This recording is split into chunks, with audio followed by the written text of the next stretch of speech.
Good morning, and thank you for joining me on the Path to Liberty. This is the Fast Friday edition of the show for June 25th, 2021. And tomorrow, we're celebrating the 10th Amendment Center's 15-year anniversary. I can hardly believe we're hitting this milestone. So before talking about today's episode, I really need to take a moment and say thank you. And that's really the understatement of the year. I can't express how grateful I am for you participating in this movement with me. Whether that means this is your first episode, you've read one article, you've been a member for just a week, or you've shared a few things on social media, or you've done this every single day for the last 15 years like I have. Without you participating with me, this would not be a movement. This would be a single person running a blog like it was originally back in 2006 and 2007. So I can't say thank you enough. I really appreciate you being here. But let's get to the episode. Since it's the anniversary, I'm going to keep doing what I've been doing all week this week. And I'm going to focus on this episode on some of the core principles behind our work. Today, what we do, what we work to accomplish, and how we approach things strategically. I've got great quotes from Samuel Adams, Thomas Jefferson, Abigail Adams, James Madison, Patrick Henry, and a few others. And I think you're going to find this really interesting. But first of all, before getting to that, my name is Michael Bolden. We broadcast live every Monday, Wednesday, and Friday at 9:30 a.m. Pacific time from here in my home office and studio in downtown Los Angeles for the 10th Amendment Center. Our show homepage has everything you need to follow this program, all the archives, individual episodes. I link to stuff that I talk about, like all the source documents I'm going to reference today. They'll all be in the show notes. You can find all the different platforms we're on. We're on a bunch of different video platforms, and then we're on Apple Podcasts, Podbean, Spotify, and all kinds of audio-only podcast editions. And of course, you can find our membership program where you can put your financial faith behind our work, and nothing helps us get the job done more than the financial support of our members. That starts out as little as $2 a month. The show homepage is 10thamendmentcenter.com/path to liberty, all spelled out. Again, 10thamendmentcenter.com/path to liberty. And I'm going to say it one more time. I couldn't be more grateful for you spending some of your time with me today. But since it's Fast Friday, I promise to not take up too much of your time. Let's see if I can get this out to you in the next 10 to 15 minutes. We'll see-ish. Again, our anniversary is tomorrow. Here's the receipts of me registering this domain name June 26th, 2006. The interesting side note, and maybe I'll tell a whole story about this in a future anniversary week episode, but I had also registered a couple of other domain names that day. Maybe it was the same day, it was that weekend, I don't know. But I also registered 4th Amendment Center, 5th Amendment Center.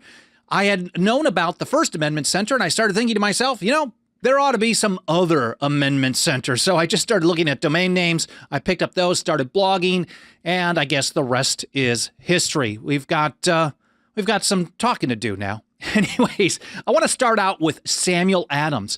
This is a section I could say we're talking about what we do. What is the work that we do focused on? And Samuel Adams, writing as Candidus in the Boston Gazette, that was the mouthpiece or the publication for the Sons of Liberty in Boston. This is October 14th, 1771. And he put it this way: the truth is, all might be free if they valued freedom and defended it as they ought. It's really a 1-2 punch.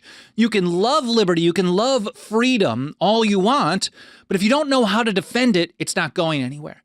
If you know how to defend things, you know things strategically, but you don't actually understand liberty, you don't value it, you don't respect it, you don't want it, it's also not going anywhere. So you really need both parts of that. So we have a huge educational component for our work. We try to teach people both of these things. Here's Thomas Jefferson writing to Charles Yancey in January of 1816. He says, if a nation expects to be ignorant and free, it expects what never was and never will be. And they can be ignorant about freedom in and of itself. They can also be ignorant about how to defend it. So you have to have education on both fronts. And it's not just something that's just going to show up in people's hands. We can't be entitled about this education because education is primarily run by the government, and they're not giving us the stuff, they're not giving us the tools through our lives on how to limit their power. So Abigail Adams's great letter to her son, John Quincy, in 1780, I think he was just 12 years old at this time, She put it this way: learning is not attained by chance. It must be sought for with ardor and attended to with diligence. So that's kind of the foundation of the work we do. We try to educate people on this essential 1-2 punch. And what we do work to accomplish, of course, I covered in a little bit more detail just a couple of days ago in the episode, Liberty is the Primary Object. Like the founders and the old revolutionaries, we start with a natural rights foundation. We recognize that rights are not gifts from government. They don't come from charters. They don't come from constitutions. We have them as our birthright. And then liberty is our primary object, as Patrick Henry put it in the Virginia Ratifying Convention. Liberty is our goal. I summed up that episode. I'm not going to get into too much detail on that right now. You can check that one out. I will link to it in the show notes, of course. And here's the great Joseph Warren in his Boston Massacre Day oration, I believe of 1772. He said, "May our land be a land of liberty, the seat of virtue, the asylum of the oppressed, a name and a praise in the whole earth, until the last shock of time shall bury the empires of the world in one common, undistinguished ruin." So advance liberty, bury empires is a pretty good message in my book. Now, we can't just do this. We have to understand, we can't just talk about liberty. We can't just talk about natural rights. We also have to understand what we're up against. And the founders warned us over and over and over that consolidation or centralization of power was one of the greatest roadblocks, one of the greatest threats to liberty. Here's Patrick Henry again, Virginia Ratifying Convention, June 7th, 1788. He said, "Dangers are to be apprehended in whatever manner we proceed, but those of a consolidation are the most destructive." Patrick Henry was totally on board with decentralization, federalism, what ended up becoming the 10th Amendment. Here's George Washington in his farewell address, September 19th, 1796. And he put it this way: the spirit of encroachment. Of course, he's talking about encroachment being one department starting to kind of move in on the powers delegated or reserved to another department. The spirit of encroachment tends to consolidate all the departments into one, he said, and thus to create whatever the form of government, a real despotism. So this could be one department, like legislating from the bench, taking on the legislative powers that should be in Congress, or legislating by executive order. The executive branch does this. Or Congress legislating, passing laws with powers that were meant to be reserved to the states or to the people. These are all acts of encroachment. They're all things that lead toward consolidation and, as George Washington put it, a real despotism. Fisher Ames in the Massachusetts Ratifying Convention, January 1788, put it this way: "Too much provision cannot be made against a consolidation." You can't do too much to prevent this. So, and that's our approach as well. My favorite episode on consolidation, the dangers of centralization of power, came from where I covered the great anti-federalist writer Brutus, his first paper. Now, the founders across the spectrum, you're looking at people like Patrick Henry, who was not on board with the Constitution, and on the other end, George Washington, who certainly was. They had the same position on this. Everyone was against consolidation, but no one really explained why it was a great problem other than, well, I mean, they did. But Brutus, I think, did the best job explaining what centralization of power leads to. I encourage you to check out that episode. I will link to it in the show notes, of course, 10thamendmentcenter.com/path to liberty. Now, our education that we're doing, talking about all this stuff, it isn't just to be book smart. It's not just about reading or watching videos or listening to podcasts. That is an important part of it. But we have to have a practical application of things. And if centralization leads to despotism, if consolidation leads to despotism, then decentralization is our path to liberty. And that brings me to Roger Sherman in a letter. We don't know who he wrote this to, but it's a pretty good piece. He wrote this in December of 1787.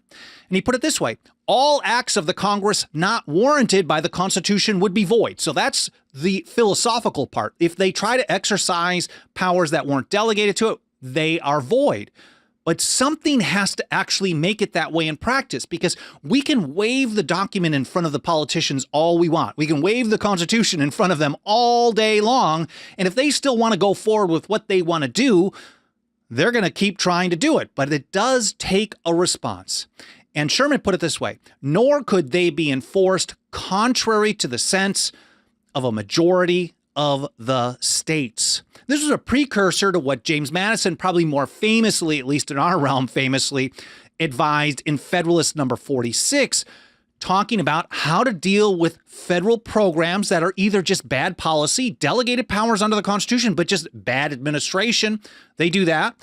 But we generally deal more so with usurpation, an exercise of power, a theft of power never delegated to the government. He gave us a 4-step program. Not one of those had to do with voting the bums out or suing in court or hoping that the federal government would limit its own power or begging or demanding that the federal government somehow restrict itself. But he did focus heavily on this: a refusal to cooperate with officers of the Union. That's Federalist Paper number 46. January 29th, 1788. Now, we talk about this strategy, this application. We talk about this history behind our approach and how to do things, push things forward in practice in our annual State of the Nullification Movement report, which is current up to 2019 and 2020. We'll be updating for 2021 probably sometime this fall. I mean, definitely this year, but hopefully sometime in the next 2 to 3 months. It's 10thamendmentcenter.com/report. This is a free 108-page white paper. It's basically a book download. You can get it in PDF, Kindle, and EPUB versions for Apple Books and Android and things like that. The first half of it talks about the principles, the foundational, constitutional, legal basis, how this type of approach, our strategy, this refusal to cooperate with officers of the Union, can't enforce it contrary to the majority of the states, like Sherman said as well. This is the historical basis. And then the second half shows how this is being implemented on various issues today. I do encourage you to check this out. I haven't mentioned it in a while too much, but 10thamendmentcenter.com/report. It's like a prospectus of our work here at the 10th Amendment Center. Now, each step forward that we take is oftentimes a very small one. A lot of people like the big flashy wins, but they don't happen very often, really, especially when you're talking about dealing with the largest government in the history of the world. So we take very small steps, and we see each step as building brick by brick, person by person, a foundation for the Constitution and liberty for the future. And we follow Thomas Jefferson's advice, where he wrote to the Reverend Charles Clay in 1790. He put it this way: the ground of liberty is to be gained by inches, that we must be contented to secure what we can get from time to time and eternally press forward for what is yet to get. This is basically the same message that we heard from the penman of the Revolution, John Dickinson, in the first of his famous letters from a farmer in Pennsylvania in response to the Townshend Acts of 1767. He signed that one off with a Latin phrase that you can actually find on our membership card, which comes for, here's a quick ad, 10thamendmentcenter.com/members. On our membership card, which goes out to people who are annual, 5-year, and lifetime members, it has this Latin phrase, kind of, I guess it's on raised text. It's pretty nice, actually.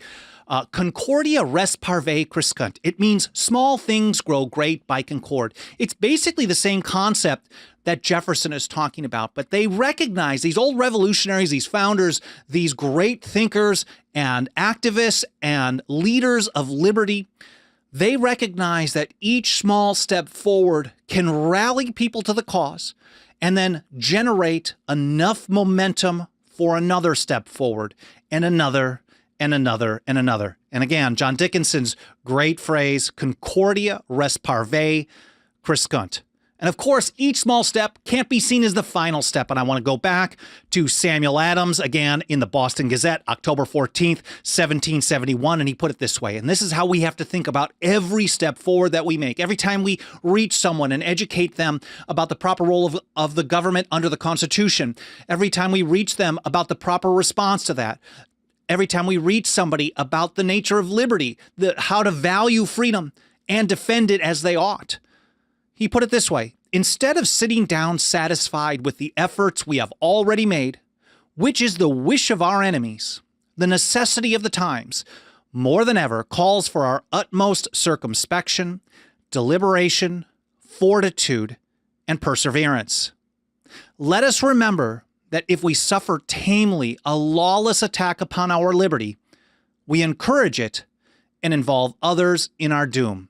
It is a very serious consideration which should deeply impress our minds that millions yet unborn may be the miserable sharers in the event. And I think that's a great way to sum up our first 15 years. We've made a lot of progress. We've helped with your help, really. We've had so many people help us over the years build a movement for liberty, for decentralization, for the Constitution. But instead of just sitting down being satisfied that, we have to recognize that there is much, much more to be done. And I couldn't thank you enough for being here with me today. And whether you've been here every single day or this is your first day, thank you again. Of course, if you support the show, you support our work, please smash the like button on whatever platform, leave a review on Apple Podcasts or any other podcast platform, subscribe, get notifications, leave comments, share links. All that stuff helps us spread the word because it triggers algorithms and it tells these platforms to show the program to more people. And of course, if you want to put your financial faith behind our work, it starts out as little as $2 a month over at 10thamendmentcenter.com/members. Again, I can't thank you enough for being here with me today. I hope you enjoyed this quick take. I hope you have a great weekend, and I'll see you next week here on the Path to Liberty.